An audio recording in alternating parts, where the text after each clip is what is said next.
Hi guys, welcome to Tarot for Tired People, or welcome back if you've been here before.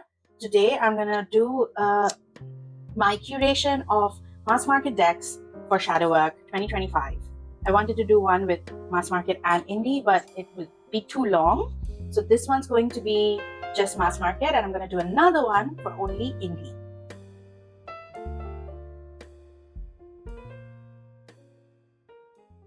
This is the first deck we're going to start with. It's the Ferenc Pinter Tarot. It's a Los Scarabeo deck that uses the art of Ferenc Pinter. Look, shadow work for me isn't, and for anybody else, isn't just about darkness. It's about self-honesty. So decks that are a little bit kind of strips away from that, let me give you a hug, a sort of, behavior and a little bit intimidating works really well. That's what I have seen in my practice. And this is why the Ferenc Pinter Tarot, I think, is a really good shadow work deck, because every single card in this deck is, a painting of his that has either been retrofitted or a major arcana painting that he did do for Los Scarabeo. And a lot of them sort of almost depict, like, I love the Eight of Swords, which can give different kinds of reactions depending on how you're looking at it. But this whole thing of being held back, are you being held back by your own demons? Are you held back, by your own, what you think you cannot do? That sort of a feeling. But yeah, these cards are not the sweetest cards on earth. The art is not the sweetest art on earth. And that's kind of what you need if you are dipping your toes in, to find shadows that not necessarily will be, things that you've thought about, or, parts of you that you are okay with. Obviously, I do want to say here that, like with any shadow work, this is not medical advice, and you need to be, don't do this in an emotional storm. Do it when you're calm, you're composed, and all of that. Yeah, like, this is such a nice deck in that perspective, in a shadow perspective. It really does, like, you have the Eight of Pentacles here, but you almost have someone working for somebody. It's not just your own work. But again, this person is very, good at their craft, and that's why they're doing this work for someone. So there's a lot of layers in this art and in this deck that you would be able to sort of tap into to find parts of you that you are looking for. That's essentially what it is. You go on this journey looking for parts of yours that you haven't, that are below the surface, that you can help heal other parts of you. Or at least, I feel personally that the first, step in this journey is to find those parts. Just finding them and naming them helps you heal them, right? That's the first part of any healing journey. So that's the Ferenc Pinter Tarot. Yes, this is the Murder of Crows Tarot. And yes, this is made for shadow work. But I'm sure, like me, a lot of you have been intimidated enough by it. Like, I sat on that. I was like, this is really not made for me. This is not this is not a deck that, it kind of scares me. But there was a time in my life when I, went ahead and decided to buy it. And I feel like it was a really good decision, because not only does it have really nice shadow energies, it is not as scary as you would think it is. It has this really nice energy that is, it's not like, it's not sweet. It's not, it shows you your shadows, but not in a scary way, like as if it's obvious. It's also my altar deck, if you would believe me. Like, I can't believe it myself, because it has this somber energy about it, which makes you be very comfortable with anything that it shows. It's not, how do I put it? It is for shadow work, for sure, but not in a scary way, because nothing of shadow work has to be scary. Like, it may look, the art might look like it, but if I am using it, and the kind of decks I like, if you've been on my channel before, if I use this as my altar deck, you can imagine that the energy of this is actually very somber and not scary, and it would be a really good companion for your shadow work. This is Mother of Crows, and I also love an affordable deck. Like, this is $17. Isn't that amazing? So definitely a must buy. Now, Dreamkeepers Tarot. Again, any deck can be shadow work deck if you are doing shadow work with it. But I also wanted to therefore show decks that are different in art, because you might not like Murder of Crows at all, and you want something that's a little more surrealistic. like Dreamkeepers Tarot. I think this is also for someone like me who likes to do her deep work always at night. A deck like this works very well because it's not like Tarot of Mystical Moments. I think this has a lot more shadowy perspectives, and therefore when I'm doing shadow work, this is a great companion. And you might feel like that. That's why, because art is so subjective, and the kind of nuances we get from the art, I mean, end of the day, the test, the what do you call that, the psychiatric test, one of the psychological tests in the world that has been used for centuries is the Rorschach test, which is just ink blots to see how different people, what it reveals to them. And that is why in shadow work is really good with tarot, is because if you are using a deck where the art kind of intimidates you but also makes you think, then you will get insights into your shadows that you wouldn't have got otherwise, right? So while I definitely believe that any kind of deck could be used for it, if you're in touch with your intuition and you're in a calm space and you are seeking to find your shadows, some of these decks definitely help you in the same way as a Rorschach test would help someone to see how they're interpreting it. So this is the Dreamkeepers Tarot. Like, it's so dreamy, it's so surreal. I absolutely love it. And because of its very muted color palette, I think like it keeps your senses quite calm. And that's something I love about it. I actually don't use it for anything else except shadow work. Interesting, now that I think of it. A deck that absolutely helps you confront a lot of your shadows is the Ceccoli Oracle. If you have the Ceccoli Tarot, great. I don't have it. I only have the Oracle and never felt the need to kind of get the tarot. You will see some of my really bad modding work, but I have to do that because I cannot use decks without keywords. And so I have to kind of find my own keywords from the guidebook and put it on the cards itself. And this is, if you like surrealism, this is definitely a deck that I would recommend to get for your shadow work. It works beautifully. It shows you things that you may not want to see, and yet it kind of helps you confront some shadows and move ahead from them. It's not all doom and gloom. This is just how healing journeys are. They are messy. This is how shadow work is.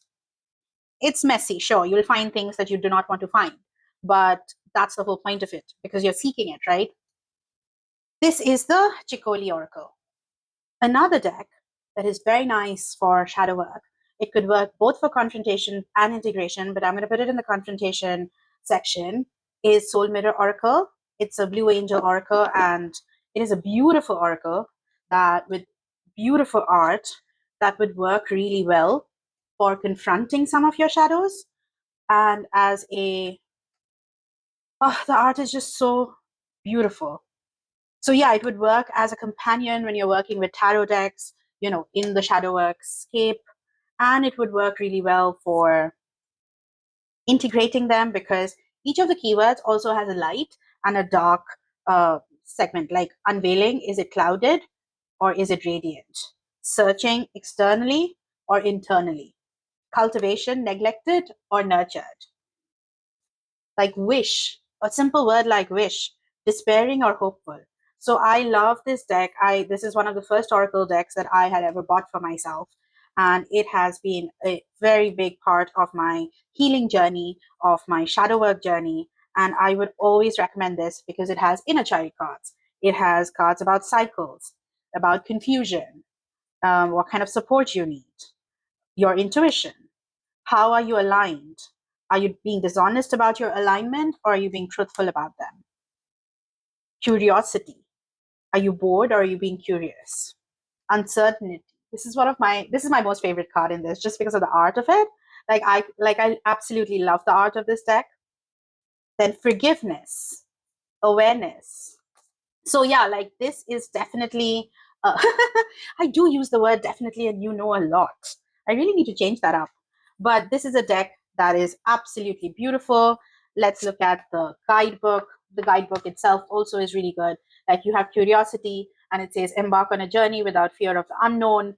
And it speaks about it in a nice way. Curiosity is healthy. Follow your yellow brick road of interests. Boredom surfaces when you don't listen to these cues or you have shifted your curiosity from self to others. This is reflecting that you're blocking your own needs and desires. Give yourself permission to follow a path.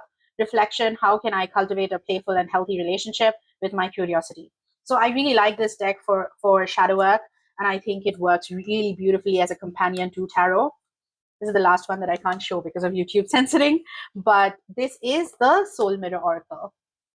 You know, there is no light without shadow, right? And then there's no shadow without light. So don't be, if you are someone who's scared of shadow work, don't be, because you're probably doing it without realizing that you're doing it.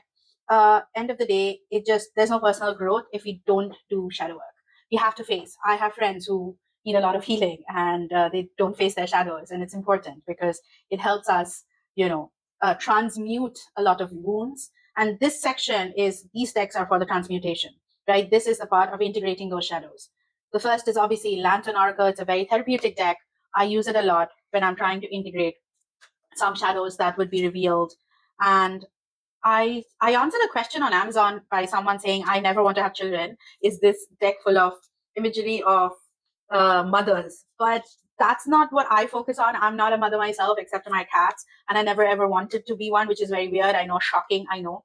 But I've had very powerful mother figure. And I only kind of picked up the part where she was this big shot, working woman, chief architect and chief town planner. And I wanted to be this person. Like, even when I played house as a child, I was the one going to work. Like, my dreams were very that kind. I know it's shocking, but it is just what it is, right? And one of my shadows is that I feel like I haven't met society's things by not wanting to be the, the woman, what a woman typically wants to be. But I do create. I am a mother to my cats. Like, come on. I'm a millennial. This is how we are. I'm just kidding. But this deck, we went completely away from this. This deck is not about, oh, elder energy and, oh, the women energy. It's not that. Forget all of that. This is an integration deck. This is a deck that will tell you you are enough. You're born enough. If you're dealing with self-worth issues, this deck will help you integrate that. That's what you focus on. Forget if there are old women or new women or whatever kind of women. It doesn't matter. Like, I don't know why people focus just on that. This is about radical self-love. I'm turning 40. I don't look the way I used to at 20. I am dealing with that self-love every single day anyway. Everyone is, right? And it is that what is more important in this deck. You are not your wounds. That is what is the important part. When you get a card like perspective and how to shift your perspective, that's more important than what's the age of that woman. Let's not be ageist, or let's not think that this is about, motherhood and creation. Like, I personally don't even like Empress cards that are showing people pregnant, because I have birthed a company. I have given employment to people. I create art and, videos, and I used to write. So are we not enough? It's all there. But it doesn't have to be in just the only way that you see it, that, oh, creativity is, you've brought life to this earth. There are other ways, right? Broken dreams, that's what you focus on. Accepting or rejecting your dreams. Like, okay, of your broken dreams, what were the ones that, are there dreams that did not come true? Things that did not happen. Did those dreams make any sense? Would they have any factor now in your life? Like, would it actually work if those dreams came true in the life that you're living now? So this is why I think that the Lantern Oracle is a very therapeutic deck, and you should use it at the section of when you're integrating your shadows, the shadows that you found in your journey of shadow work, and really, really good mass market deck, honestly. The Wild Unknown Tarot is like a perfect tarot example of a Rorschach test. This is where we move from, like, first you confront your shadows, right? And then you want to integrate those shadows. The Wild Unknown is not a dark deck. It's mystical. It's vastly mystical. It's abstract, and it has a lot of geometry, not just animals. Like, there is a tremendous amount of geometry that happens here. So because there's no face, there's no symbolism, like there's no stories, it's pure symbolism. It becomes a mirror for you. You see here what your subconscious purely wants to show you. Like, there was sometimes, I don't know if it will come up here, but I remember very clearly this one time I'd drawn two cards, and one of them was the death card, which was the death of the bird, and then one of them was the fool card, which was the baby bird. So I just feel like, in many ways, this is a perfect tarot alternative of a Rorschach test if you were doing this yourself. And it just has that kind of symbolism. Like, this Eight of Cups can either make you feel sad about these broken cups, or it could, evoke another kind of emotion. So I necessarily, like, I have spent a lot of time feeling like I don't connect with it. I don't connect with animal energy. I don't understand it. Like, the only animal energy I'm connected with are my cats and, other animals per se. But this is a vastly mystical deck. That's what it is. And the geometry will work in helping you integrate your shadows in a way where Murder of Crows would help you, or Ferenc Pinter would help you confront them. You would need this is the Fool card that I was talking about. Wait, let me keep that aside. Oh, can you believe it? I can't. This is exactly what I was talking about. Oh, it's so mystical. I love this. I love that the Fool is this baby bird, and the death is, you can see from the eyes, like it's a bird that's died of natural causes. It's the end of the cycle. It's kind of done all of that. It's its body is gone. It's just pure, like, just a bunch of feathers. I absolutely love these two cards together. It's excellent. And when I was putting these cards back, every single card of this deck just has so much in it. I think it would be really, really good. And it does work. This is how I use, and anything that I'm showing you is obviously personal experience. This is how I would use it. And this is how I do, because it is very mystical. It just is. It has this partnership in the Lovers card. There's a lot here that you can unravel about yourself using this deck. A really nice mass market deck for integrating your shadows is the Lost Oracle by Fiona Horn. I love how it's edged in black and it's this matte finish. It's a really, really good Oracle deck. It's a really good deck by itself for integrating your shadows. And the guidebook also is actually very good. So, I'm not a guidebook girl, but that doesn't mean I absolutely hate guidebooks, because if it's a good guidebook, I will talk about it. So this one works really well for integrating the shadows that you find. It's positive. It's kind of witchy, yes, for all my friends who love witchy decks. And it is matte finish, which I love. And it is that growth journey after that tower moment, after, when you're like, okay, now I want to integrate what I found and work towards becoming a better version of myself with healed wounds. This is like the bandage you're putting on the wound that you found, right? Absolutely love this deck. Like, also the writing of it. For example, we have Pierce the Veil. It's actually the first card. Move beyond illusion. The double-bladed dagger, a conduit of magic, etc. It speaks about that. What the upright triangle is a traditional witch's symbol for air in sacred magic. Inner breeze of release can become literal when you take a deep cleansing breath. Embrace the revelations that come now and may challenge your current perceptions, but ultimately lead to a higher understanding of your life's purpose. So I love how it's written, and it talks about take the time to listen to your inner wisdom, engage in practices that nourish your physical well-being, and connect with your spiritual soul through meditation and visualization. So I love how each of these guidebook entries are. Like, the upright triangle also represents balance, harmony, and unification of mind, body, and spirit. And I love that the cards are so minimalist.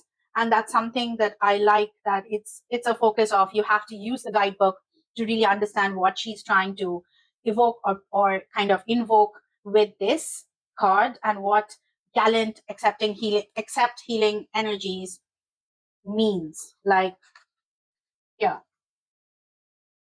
When it's drawn, is the inner masculine of your being is ready to accept healing as the masculine forces around you align to become uplifting and supportive. The warrior offers the energy of assertive action, the magician offers transformation, and she goes into more detail. So I think you would really like this at the integration part of your journey. This is the Lost Oracle by Fiona Horn, another mass market gem for shadow work. So while we continue to, integrate our shadows, we also have to then, I like working with archetypes at this point. And of course, the wild unknown archetypes is fantastic for this. I have the big one and I love it so much. I literally gifted it to a cousin of mine when he was doing some personal growth work. I gifted it to my bestie who lives in Australia. I just think that this is a very beautiful shadow work deck, from that integrating your shadows perspective, from that personal view, growth perspective. And the reason, and forgive me because you will consistently see me forgetting about guidebooks in videos, but the reason I actually like this is because of the guidebook. I think the guidebook is really good. and it's more than just a guidebook. I think as a book itself, it stands really well. And I love that it says so much more. Like with the poet is related to the shaman, and the bridge, these archetypes hover in the meeting place between the everyday and the sacred. And then the poet's work is to feel immensely. They must seek out truth in the darkest corners of the world. There's a call of deep honesty and reflection for seeing the big picture within the little one. The poet writes effortlessly between the personal and the universal. And I love that there is so much in just one page that you can, it's a really beautiful way to integrate your shadows. I think this deck is really good, and I know I understand that it's really popular and you'd probably agree with me. I just wanted to show how I use it and how I would tell others to use it, because in unknowing ways everyone's kind of trying to do shadow work nowadays and do that healing and find themselves, because the world that we live in, it's really important that we, healing is a really big part of our life journey now for anybody of any kind. And this is why I feel this is a deck that is even great for people who are not into tarot to use it as part of their personal healing. This is how I feel about this deck. This is why I gifted it to people that don't really do tarot but are on a personal growth journey. I thought that this would work really well for them. And so this is the Wild Unknown Archetypes Tarot. I also wanted to give a shout out to, when I went to pick up that book, I remembered this book, the Wild Unknown Tarot Guidebook, like, oh, beautifully written. I thought this was also a very well written book for integrating your shadows. Let's move on to the last one, which is also an oracle and also about archetypes. My videos tend to go to many, many places. This should have been in the Confronting of Shadows section, but it's here at the last. This is also a Los Carabeo deck, and it's really thin. It's not a lot of cards, but it's archetypes, and it's really good because it's Jungian archetypes, and the art is really nice. It's confrontational for sure, so be okay with it. Okay, so if you're liking the video, please like and subscribe and all of those great things. And please look forward to the indie deck shadow work list that I will be also shooting and publishing maybe on Wednesday, the coming Wednesday. So yeah, okay, so this is the Jungian Archetypes Oracle. I keep getting lost in my own words, and I love this deck not because, oh, it has very little number of cards, because how many archetypes do you really want? But the fact that it helps you directly work with Jungian archetypes, and also the art is quite confrontational. It's a little bit intimidating. There's a lot to see here, and it works very well in tandem when you are doing shadow work. So I would 100% recommend something like this. It is a mass market deck, but you have to be kind of okay, to be able to use it. As I said, please be emotionally in a right place, in a calm space when you're doing this. Don't do it in between your tower moments or etc. This is the Jungian Archetypes Oracle. I hope you guys enjoyed this video. I hope you come back for the indie deck list and other videos. Thank you for supporting me. It means a lot to me, and I hope I help you a little bit in your healing journey and add a few decks there. I know a lot of these are well known, but I still love doing these videos for you guys. Bye!